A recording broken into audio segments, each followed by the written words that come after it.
For instance, most of my life I've been a Democrat, but gradually they seem to be more and more like the Republicans.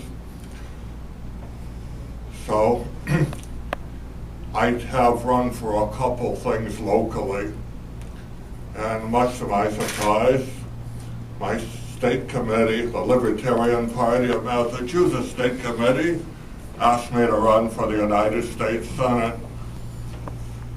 And as I said, I was kind of surprised about that, so I accepted it.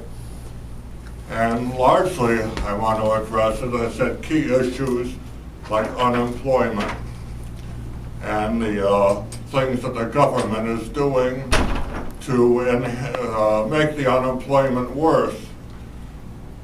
And there are other things, wasteful spending, such as the war on drugs, the ineffective war on terrorism, which, in my opinion, is being conducted with just plain idiocy. So we need to mend fences with friendly countries or countries who would be friendly that have oil. We need it right now. The next step is we need to develop other methods of producing electricity. Little Denmark can use windmills, but we can't because Kennedy doesn't like the way it looks on Martha's Vineyard. It'll spoil his view.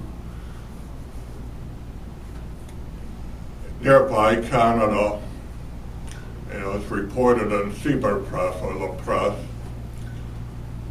has a story. A Norwegian company is going to build a solar power plant in Canada.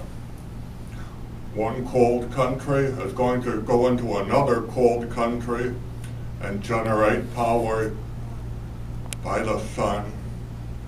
But the United States, with the Southwest desert, where you can get a sunburn just sitting there, can't do it? Do you see any committee that you feel you could have an impact on, that you feel that you could have, that you could make a contribution?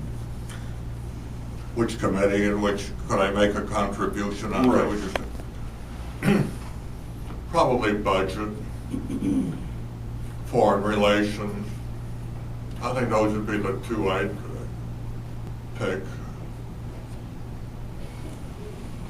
As a U.S. Senator, what do you think you could accomplish for the residents of the state, particularly? And how do you view that role of a U.S. Senator in terms of representing the Commonwealth? If I could just simply stop the outflow of jobs in 6 years, I think that would be a big step in the right direction. There are a lot of other things that need to be done, such as the wasteful war on drugs.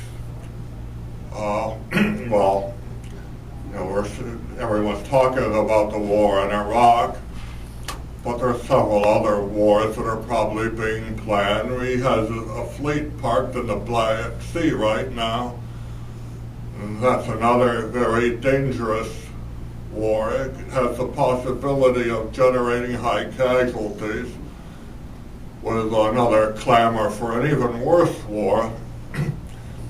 To throw some reality in here, are clearly not going to win.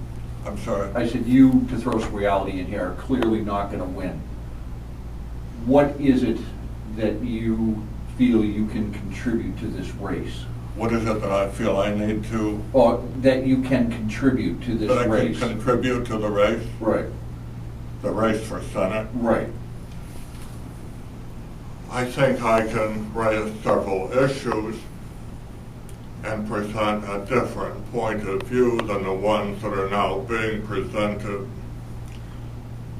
For instance, we have the incumbent senator who is a so-called free trader, but if you want to call somebody working for $1 a day free trade. Where is that? Where is that? Where is that? That $1 a day. $1 a day. China, India, some of the Pacific Islands. And what else do you bring to the race that's gonna raise voters' awareness, that you want Kerry to walk away with, knowing that this is an important issue? Well, another important issue, of course, is the constant state of war that we seem to find ourselves in. And it usually is a war that's not really directed at protecting us.